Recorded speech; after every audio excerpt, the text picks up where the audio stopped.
Mesdames, Messieurs, bonsoir. Il est 20h. Voici les titres du journal. À la une de l'actualité, 5 personnes ont perdu la vie dans un accident sur la route de Touba. Les victimes étaient à bord d'un camion transportant des sacs de ciment. La cargaison s'est renversée sur elle.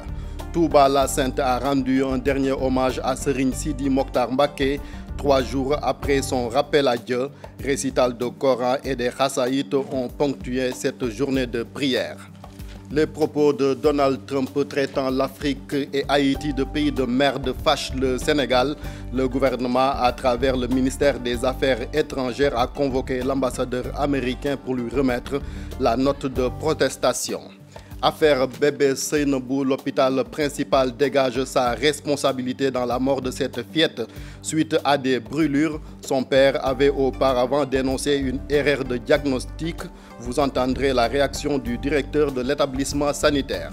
Sport CHAN 2018 au Maroc. La compétition qui réunit les jeunes footballeurs évoluant en Afrique démarre ce samedi. Ce sera sans le Sénégal qui s'absente pour la 2e fois consécutive. Nous tenterons de savoir le pourquoi dans cette édition.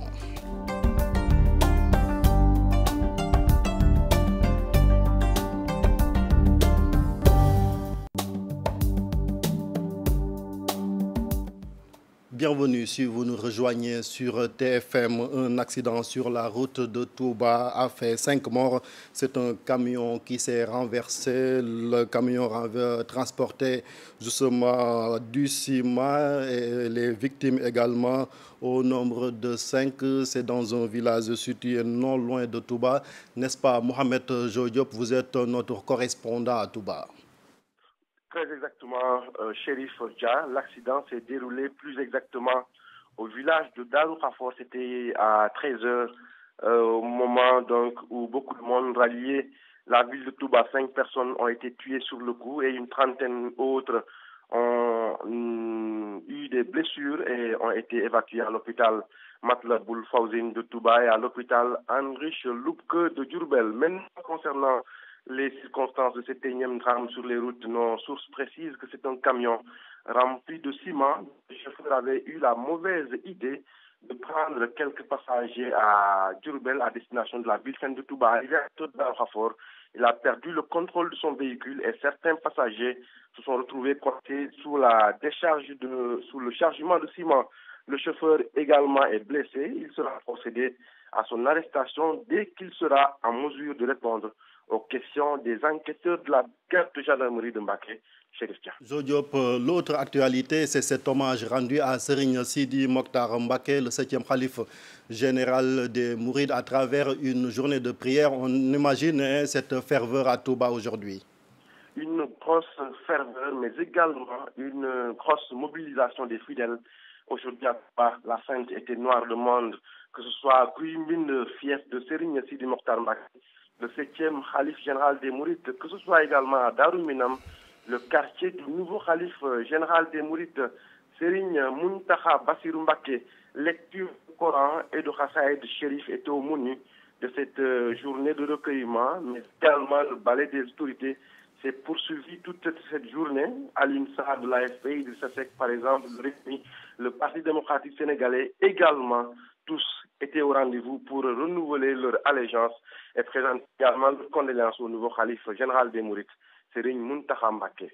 Merci Mohamed Jodiop. 3 jours après la disparition de Serigne Sidi Mokhtar Mbacké, une ambiance de deuil règne toujours à sa résidence située aux HLM numéro 1. Une villa presque désertique puisque les occupants ont presque tous rallié la ville sainte de Touba pour assister aux funérailles du Saint-Homme, mais les seuls occupants qui restent là-bas sont toujours sous le choc, selon nos reporters Habib Faye et Mardière.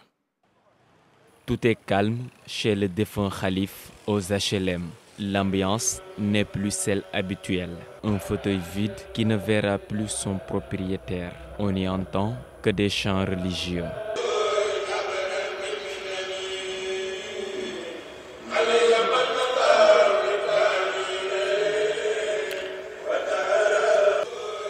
C'est le Khassida qui tonne, Djibril Ndiaye, un disciple qui veille à la demeure à cause de la disparition du khalife. Le cœur gros, il se remémore. ndeysaan loolu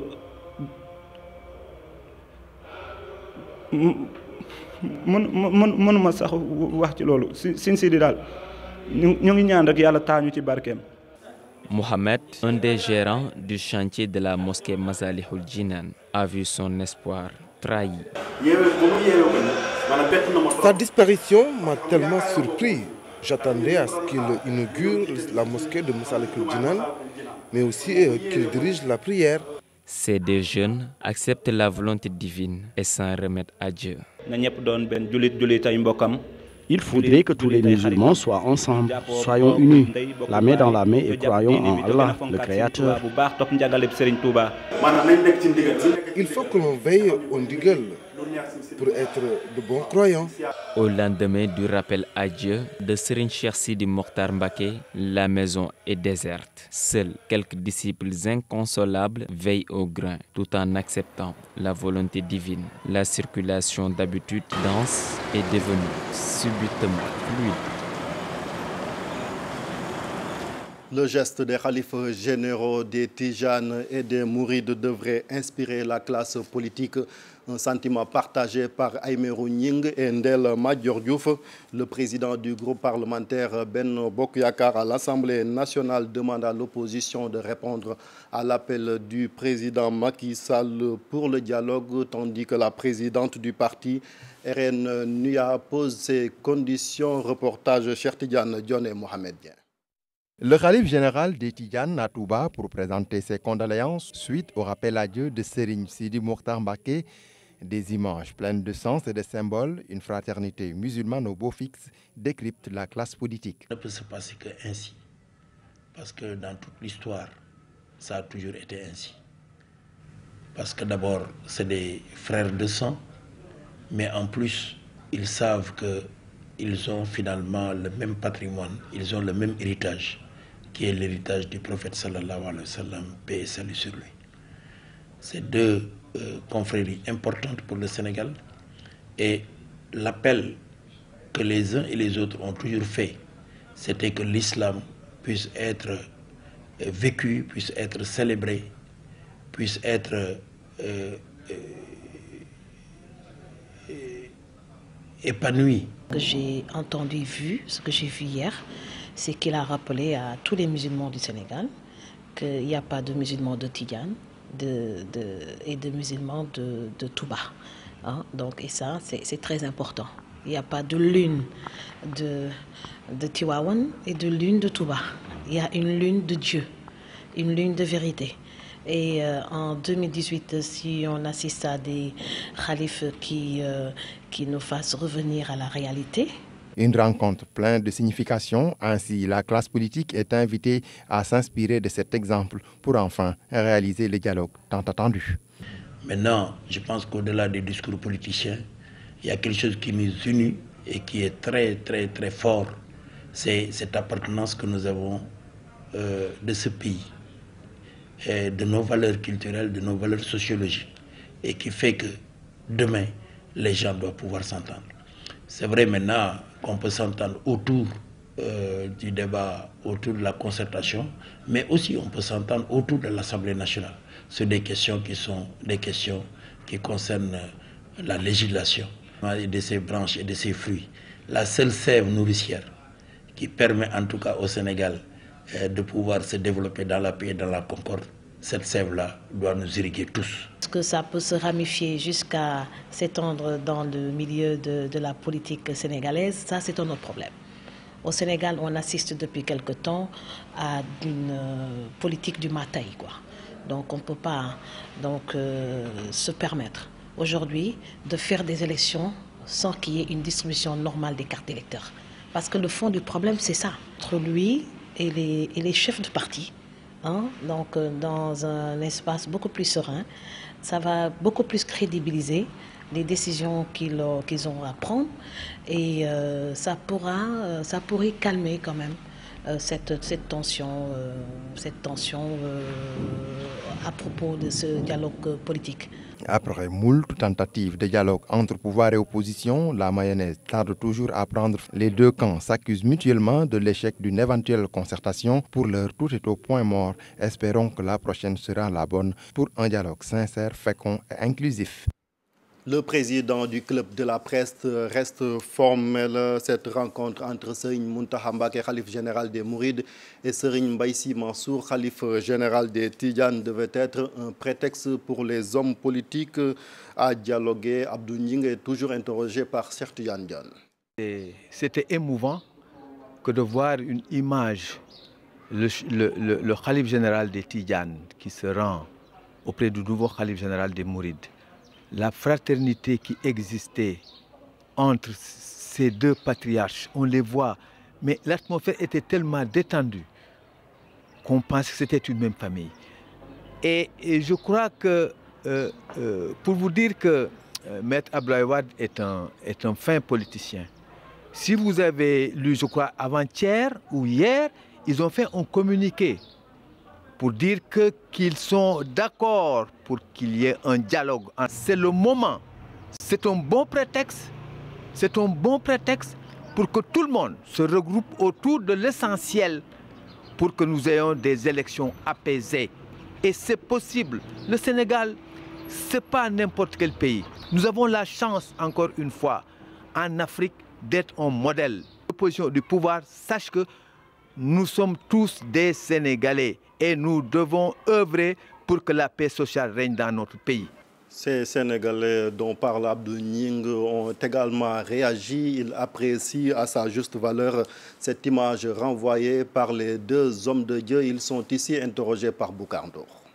L'unicité des confréries tant prônée par le défunt khalife Serigne Sidi Mokhtar Mbacké trouve sa continuité sur cette image de Serigne Mountakha Mbacké et Serigne Mbaye Sy Mansour, magnifié par les Sénégalais. Les deux, ils ont montré le bon exemple. C'est à la population sénégalaise de s'unir. Parce que nous unissons, c'est mieux que de nous séparer. C'est mieux que de nous séparer. Donc, comme Allah SWT dit dans le Coran, les croyants sont des frères. Donc, le prophète me dit que vous ne pouvez pas rentrer au paradis. Si vous ne vous unissez pas, vous ne pouvez pas rentrer au paradis. C'est un très beau geste. C'est à magnifier. Parce que le fait que les khalifes généraux disent talk ensemble, c'est une très bonne action. Vraiment, c'est bon pour le pays. C'est bon pour la morale aussi. J'ai entendu une fois, Abdou Aziz Dabakh Malick Sy a dit que quand il était tout petit, son père, El Hadji Malick, lui avait envoyé dans les autres foyers. Il a appelé tous les constables dans son salon. Il les a dit que tout homme, un Tidjane, qui veut faire de différence entre Touba et Tivaouane, ou bien Serigne Touba et El Hadji Malick, c'est toi qui as attrapé El Hadji Malick, mais El Hadji Malick t'as délaissé quoi. Pour certains, cette appellation Mouride Tidjane reste sur terre, parce que devant Dieu, il n'existe pas cette distinction. Il n'y a pas de Mouride et de Tidjane. On est tous musulmans et nous croyons en Dieu et en son envoyé, le prophète Mohammed sallallahu alayhi wa sallam. Une union qui serait plus que bénéfique pour toute la Oumma islamique et pour le Sénégal, à retenir de nos valeurs khalifes. Propos irrespectueux et racistes de Donald Trump à l'endroit de l'Afrique et Haïti qu'il qualifie de pays de merde. Le Sénégal condamne et convoque l'ambassadeur américain accrédité ici à Dakar. Le diplomate a reçu cet après-midi des mains du ministre sénégalais des Affaires étrangères, Maître Sidiki Kaba. Le document dans lequel le Sénégal dénonce cette sortie grossière du président américain détaille avec Ibou Kane. Sortie maladroite et irréfléchie du président Donald Trump qualifiant de merde les pays africains et Haïti, le Sénégal crie son indignation. Dans un communiqué signé par le ministère des Affaires étrangères et des Sénégalais de l'extérieur, le gouvernement sénégalais dénonce et condamne avec fermeté ces propos inacceptables qui portent atteinte à la dignité humaine, celle de l'Afrique et de sa diaspora. Le président Sall s'indigne des déclarations de son homologue américain. Dans ce sens, une note de protestation a été remise au diplomate en chef du pays de l'oncle Sam à Dakar, après que celui-ci a été convoqué par le ministère des Affaires étrangères et des Sénégalais de l'extérieur sur instruction du chef de l'État. Ces déclarations grossières du président Trump pour désigner des pays d'origine de migrants continuent de susciter une avalanche d'indignation sur les réseaux sociaux, mais aussi en Afrique, à l'exemple de l'Ouganda, qui a de suite convoqué l'ambassadeur américain à Kampala. Les Nations Unies ont également jugé choquant, honteux et raciste ces déclarations du président Donald Trump. Justement, nous sommes en ligne avec Maître Hassan Diomandjaye. Vous êtes le président de la Ligue sénégalaise des droits humains. Bonsoir, Maître. Oui, bonsoir, Chérif. Quelle est d'abord votre réaction après ces propos tenus par le président américain à l'endroit de l'Afrique, de Haïti, mais aussi d'autres pays? Oui, naturellement, au-delà de l'indignation, comme tous les hommes épris de paix, de justice et de liberté, au-delà de la consternation, c'est évidemment un sentiment de surprise et même d'inquiétude quand, en ce troisième millénaire, en ce siècle des Lumières, on en revienne à des visions aussi, à des démarches aussi obscurantistes et manichéistes qui remettent l'essence même de l'humanité. Évidemment, on ne peut qu'être inquiet et il est heureux aujourd'hui que les réactions soient à la mesure de l'offense, à la morale internationale et à la courtoisie internationale, surtout venant d'un pays qui est supposé être le pays le plus fort, le plus hégémonique de ce monde et qui a à sa disposition les armes de destruction massive les plus dangereuses. Donc, je pense que on ne saurait exprimer réellement ce qu'on ressent intérieurement, mais ça remet évidemment à ceux qui ont aujourd'hui la prérogative régalienne de parler en notre nom, notamment en ce qui nous concerne le président de la République. Justement, quel est votre avis sur la position du gouvernement du Sénégal qui a convoqué cet après-midi l'ambassadeur américain accrédité à Dakar? Oui, je pense que c'est une démarche à la fois d'indignation et de courage qui ne s'inscrit pas naturellement dans une perspective de confrontation, mais au moins qui exprime la fierté d'un peuple, même s'il est pauvre, s'il est dépendant, dit quand même qu'on nous respecte en ce que nous sommes, même si c'est dans une pauvreté extrême. Et ça, je pense qu'on peut aujourd'hui, tout le monde peut se féliciter et se félicite, nous nous félicitons d'ailleurs. Je pense que le sentiment est largement partagé et unanimement partagé par tous les Sénégalais, et que le président a non seulement réagi de la façon la plus indiquée, mais également salué la promptitude de la réaction. Simplement, à cela, ajouter qu'il ne faudrait pas que ce sentiment de réprobation se limite seulement aux cibles qui sont supposées être atteintes. Je pense que toute l'humanité entière est aujourd'hui agressée. Il s'agit d'une agression de l'humanité. Toutes les conventions internationales qui ont été proposées à la signature depuis la Deuxième Guerre mondiale, et même bien avant, depuis le traité de Versailles, en passant donc par tous les accords de paix, tendent à œuvrer vers un monde de paix, de respect mutuel, d'égalité, de fraternité. Et c'est ce qu'on peut appeler le jus cogens en matière de droit international. Il y a des règles sur lesquelles il doit y avoir un consensus et nul n'a le droit de les transgresser. Et aujourd'hui, justement, le président Trump est en train de ramer à contre-courant de l'histoire. Et il est important, de mon point de vue, que des signaux forts tels que la convocation de l'ambassadeur du Sénégal, des États-Unis au Sénégal. Il est Maître, pour l'instant, il n'y a que le Sénégal et l'Ouganda qui ont convoqué justement les représentations diplomatiques américaines dans leur pays. Pour vous, tous les autres pays africains doivent réagir de la sorte ou bien? Oui, je pense que les réactions peuvent être multiformes. La manière d'exprimer une réprobation, mais il est important au-delà des pays africains. Moi, mon souhait le plus ardent est que ces sentiments de désapprobation, d'indignation ne se circonscrivent pas simplement en Afrique. Il y a des actes qui transgressent la morale internationale. Aujourd'hui, c'est toute l'humanité qui est agressée. Même ceux qui semblent ne pas être visés par cet acte se trompent. Parce que la paix ne signifie pas absence de guerre. La paix, c'est culture. Et il est important que cette culture de paix dans laquelle nous sommes engagés tous soit préservée, soit cultivée, soit vivifiée tous les jours. Donc je pense qu'on peut évidemment convoquer des ambassadeurs. On peut même aller jusqu'à faire des lettres de protestation officielles. On peut même saisir le Conseil de sécurité. Il n'est pas dit que l'acte posé par le Sénégal soit l'acte qui serait le plus paroxyniste. D'autres pays peuvent avoir d'autres réactions, mais il est important que les réactions se fassent de la façon la plus forte et la plus indiquée pour montrer que l'humanité, de façon entière, n'acceptera pas que de tels actes ou de tels propos se reproduisent à l'avenir. Je vous remercie, Maître Hassan Diomandjaï. Je rappelle que vous êtes le président de la LSDH, Ligue sénégalaise des droits humains.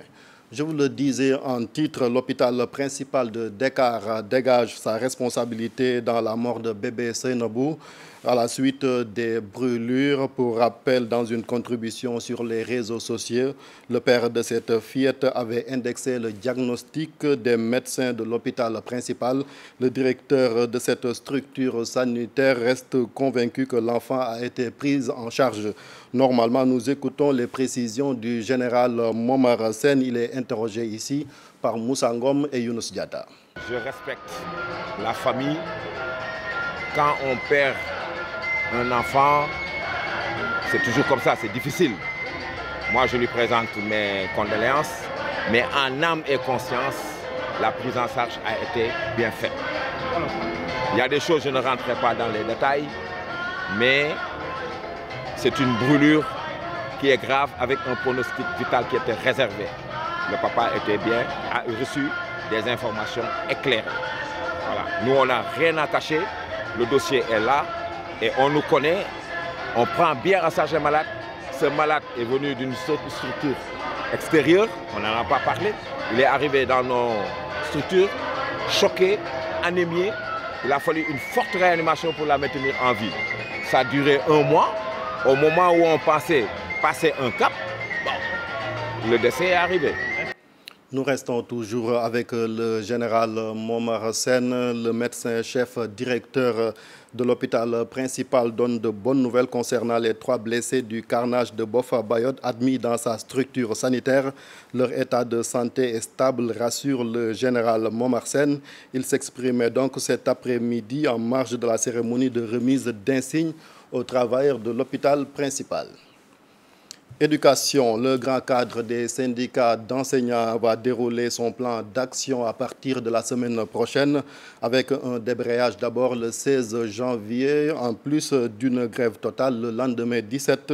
C'est pour exiger du gouvernement le respect des accords signés mais également la restitution des sommes ponctionnées dans les salaires des enseignants. Le grand cadre des syndicats d'enseignants faisait face à la presse cet après-midi, compte rendu Fatou Bintou Konté Diafaraba.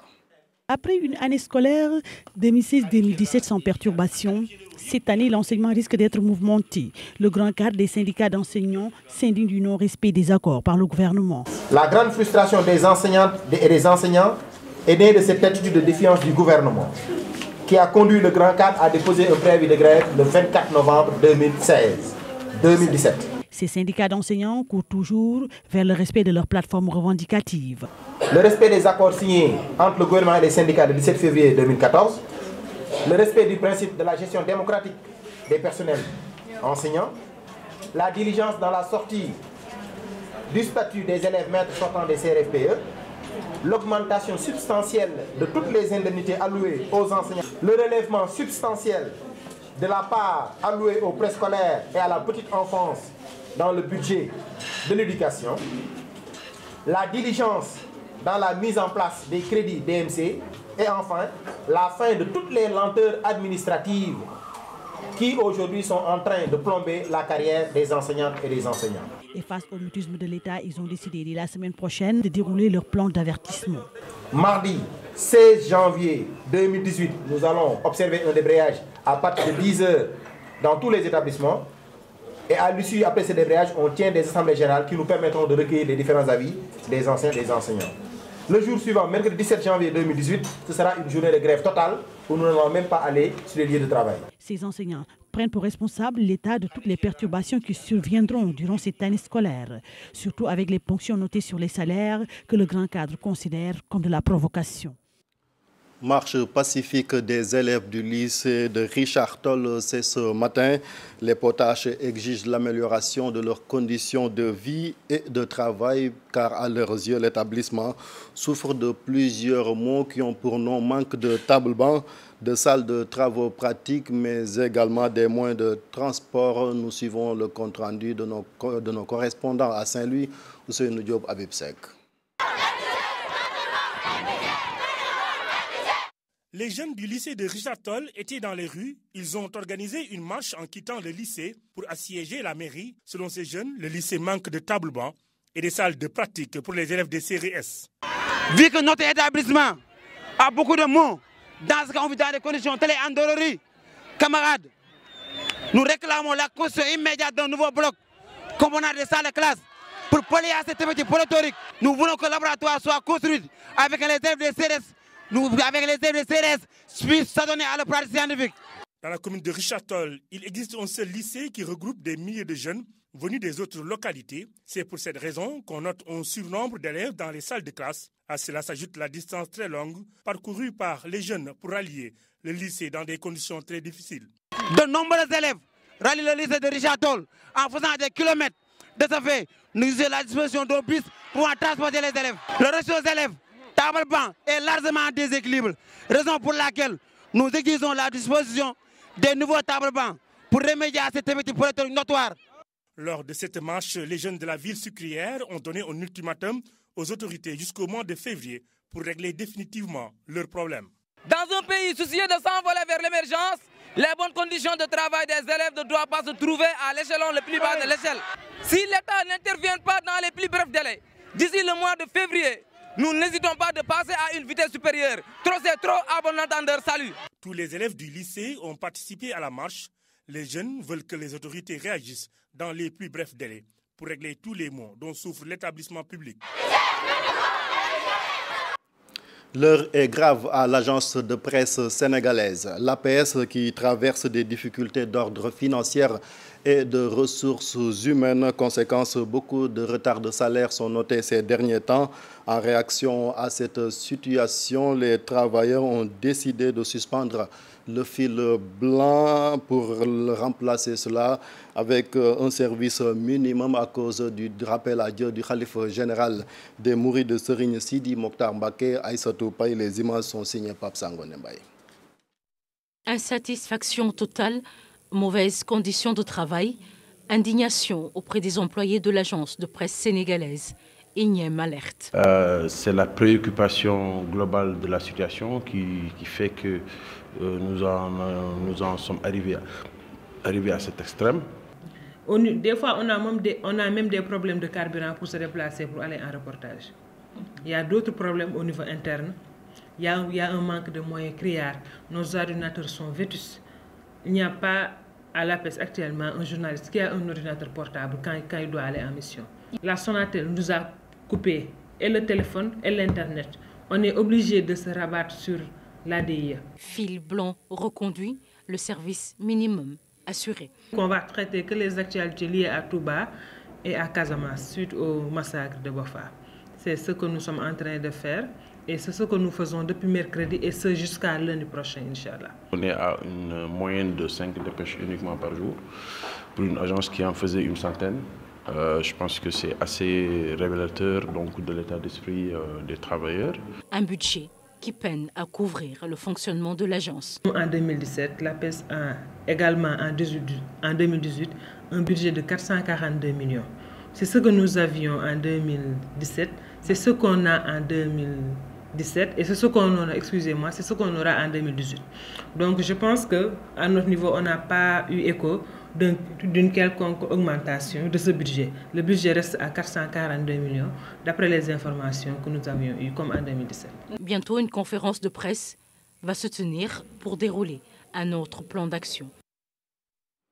Direction aéroport international Blaise Diagne. Après quelques perturbations notées au début, l'AIBD reprend donc du service.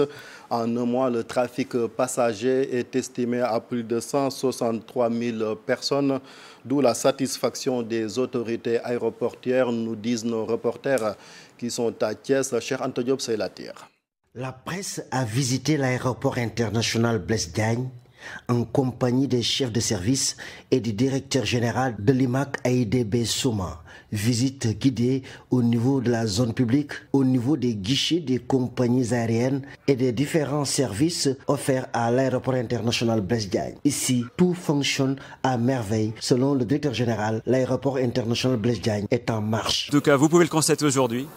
Le Sénégal dispose d'un aéroport moderne, sûr, bien équipé, techniquement au goût du jour. Et donc je souhaite qu'il se développe et en tout cas nous allons y travailler. Nous avons ici tout ce qu'un aéroport d'une capitale, d'un grand pays doit disposer. Donc nous avons absolument tout. Aujourd'hui nous estimons que rien ne nous manque. Les compagnies aériennes estiment la même chose, elles sont plutôt satisfaites. Donc en plus avec des services supplémentaires. Si j'aurais pu vous dire ça tout à l'heure à votre question, monsieur, c'est que par rapport à Yoff, nous avons par exemple les passerelles.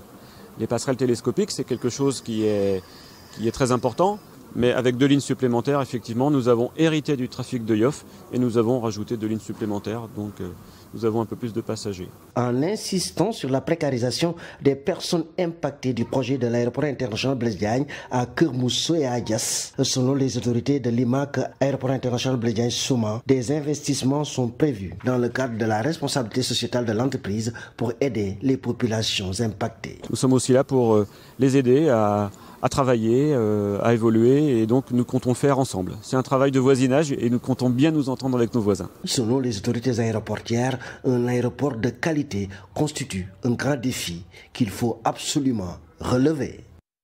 Le respect des règles d'hygiène dans les établissements scolaires préoccupe les autorités académiques de Rufisque. Ils ont reçu des mails des responsables en charge de l'hygiène des robinets lave-mains pour prévenir les maladies dans les écoles. Après les aspersions intra-domiciliaires et la chasse aux infractions hygiéniques dans les maisons, le service départemental de l'hygiène investit les écoles de Rufisque. Pour voir les établissements qui respectent les règles d'hygiène afin de les doter des robinets lave-mains. Aujourd'hui également, on va essayer de voir comment, si l'école respecte les 3 étoiles, c'est-à-dire eau, hygiène, assainissement. Concernant les denrées alimentaires au niveau de l'école, c'est-à-dire la vente des denrées à l'intérieur comme à l'extérieur. Au niveau de l'école également, on a visité les toilettes de cet établissement. On a trouvé l'école, c'est vraiment propre. Un geste bien accueilli par les directeurs d'école, dont certains s'investissent beaucoup dans le respect des normes d'hygiène. Pas plus tard cette année, on s'est réunis encore pour réinstaller des commissions. Parce que ces commissions ont été faites depuis l'année dernière. Mais la commission sur laquelle vraiment nous nous focalisons surtout, c'est celle qui s'occupe du volet hygiène et environnement. Elle n'a de cesse de surveiller l'ensemble des élèves à tout ce qui vraiment permet de les mettre dans d'excellentes conditions de travail. Du côté de l'inspection d'académie, le changement de comportement passe par les enfants qui vont servir de relais auprès des familles. Le lavage des mains doit être un réflexe pour tout le monde, et plus particulièrement pour les enfants qui sont vulnérables. Donc le fait que le service d'hygiène démarre une activité aussi importante qui à terme permettra de toucher un certain nombre d'établissements, permettra aux enfants d'avoir ce réflexe. Opération qui sera élargie dans les autres localités du département selon les responsables du service de l'hygiène. Bientôt le Dakar Festival, il s'agit d'un concours entièrement consacré à l'humour. Une tournée nationale de 3 semaines est prévue pour présenter le meilleur humoriste sénégalais. Le jury est présidé par Kader Pichinini en partenariat avec le ministère de la Culture, Aïssatou Paye. Dénicher de nouveaux talents et leur permettre d'exprimer leur art. L'objectif des organisateurs du concours 100% comique Dakar Festival Comédie. Et pour cela, ils vont devoir sillonner quelques régions du Sénégal, 8 au total. Déjà prévenir le public, prévenir la population sénégalaise que nous allons faire une tournée régionale à partir du 20 janvier jusqu'au 11 février.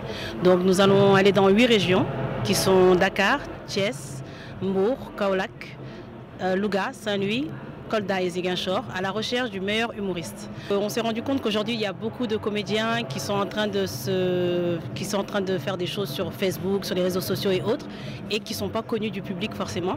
Donc nous on aimerait les mettre à l'image, sachant que nous avons lié un partenariat avec le Samba Show, qui est une production française, qui viennent au Sénégal du 16 au 17 mars pour faire un Dakar fait sa comédie, un grand festival du rire. Afin de réussir ce pari, les jeunes talents vont être bien entourés. Nous avons un jury qui va être qualifié de personnes de qualité, d'autres personnes qui sont humoristes, qui en ont fait leur emploi aujourd'hui, qui ont eu la charmante bénédiction de venir nous accompagner. Donc on a Kader qui est à mes côtés, qui sera président du jury. Ensuite nous avons Abba No Stress qui sera le micro central de cette caravane. Nous avons aussi Ndiaye de TFM qui fera partie du jury et Marine Diago. Nous faisons la première phase qui est d'aller à l'encontre de ces jeunes talents-là et par le biais de ce concours-là, leur proposer de venir venir faire une production ce jour-là sur la scène. Et à ce moment-là, on va choisir qui sera le meilleur humoriste de la région dans les régions du Sénégal pour pouvoir lui donner la chance de se produire en international plus tard, via la chaîne de Samba Show qui était mise en place. Voilà. À ce moment-là, la langue parlée, le Wolof, ne va pas-elle constituer un handicap à l'international? Je pense qu'il faut d'abord qu'on passe au national d'abord. Au national, parler Wolof, qui veut, parler français, qui peut. Et puis après, essayer de voir comment est-ce qu'on pourrait l'internationaliser. Il suffit peut-être d'écrire, juste d'écrire les sketchs, de les coacher dans le jeu. Et après, qu'on puisse avoir des sketchs qu'on pourrait jouer ailleurs, partout dans le monde.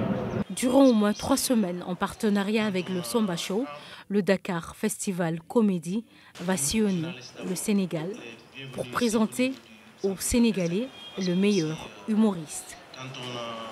Culture toujours, Dakar va abriter cette année la 2e édition du Festival des ondes d'intégration de Bakel Diawara.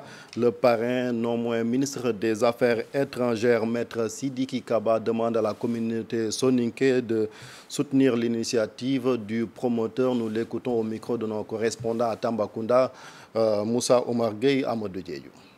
Vous savez, ça a été organisé plusieurs fois à Bakel. Je me suis rendu là-dedans. Mais il y a beaucoup de Bakelois, beaucoup des membres du Sénégal oriental à Dakar, qui ont souhaité que l'édition de cette année se fasse à Dakar. Et d'ailleurs, ils sont tellement nombreux que ce sera au Stade Iba Mar Diop. Et le président de la République, et c'est sous son haut patronage, qui les soutient, le 11 et le 12, je serai moi-même présent, parce qu'il s'agit de la culture. Donc l'oriental est à l'honneur à Dakar. Et ce sera une très forte mobilisation avec Bakary Diakité. Donc je lance un appel à tous ceux qui sont ressortissants du Sénégal oriental d'aller les soutenir parce que nous verrons les différentes facettes de la culture de notre région, de notre belle région. Et ce serait en tout cas une très belle chose.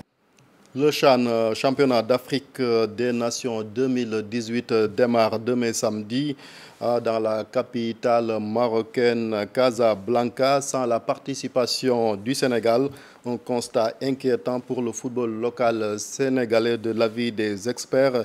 Ils ont ici cherché à savoir les raisons pour lesquelles le football local n'évolue pas en Afrique. Dans ce reportage signé Cheikh Hassan Fall Mohamed Dien. Est-ce qui ne tourne pas rond dans le football local sénégalais? Voilà l'interrogation que tout le monde se pose. Le Sénégal luttera pour la 3e édition consécutive le championnat d'Afrique des Nations. Le journaliste Abdoulaye Thiam liste les causes de cet échec. Le problème il se situe à différents niveaux. D'abord, il y a un problème d'organisation, il y a un problème de manque d'infrastructure, il y a un problème de moyens. Il y a tous ces problèmes-là qu'il faut mettre. Et ce qui est triste, c'est qu'aujourd'hui, le Sénégal n'est plus cette grande puissance sous-régionale qui vampirisait par exemple les tournois Cabral. Le paradoxe est d'autant plus intéressant que nous trônons sur le toit de l'Afrique. Parce que le Sénégal en équipe nationale A est la meilleure équipe africaine. Et au niveau local, nous sommes en division d'honneur ou en 2e division pour ne pas trop exagérer. Le président de l'Association nationale de la presse sportive vante tout de même les atouts et la valeur de nos techniciens locaux. Au niveau technique, les techniciens sénégalais se vendent bien. C'est au niveau de l'organisation, des moyens, des infrastructures que le bas blesse. Déficit financier, oui, on a parlé de moyens, mais d'incompétences techniques, je n'y crois pas. Ce n'est pas pour rien quand même que les entraîneurs sénégalais sont bien vendus. Pour Abdoulaye Thiam, deux autres facteurs bloquent le développement du football local sénégalais. Depuis la mise en place du championnat national professionnel 2009, nous sommes en 2018, nous avons eu 9 champions du Sénégal différents. Ça, ce n'est pas normal. Je ne vois pas, et j'aimerais bien que quelqu'un me dise, voilà un joueur évoluant dans le championnat national qui a plus de compétences qu'un tel joueur aujourd'hui qui figure dans la liste des 23. Le seul joueur sénégalais qui méritait cette place-là, c'était Pape Alioune Ndiaye qui était le gardien. Aujourd'hui, il est hors course. L'équipe nationale du Sénégal trône sur le football africain selon le dernier classement de la FIFA. Pendant ce temps, notre football local peine encore à retrouver le chemin de la gloire. C'est la fin de cette édition. Merci de l'avoir suivi. Je vous souhaite de passer d'excellents moments en compagnie des programmes de la télévision Futur Média. À demain, Inch'Allah.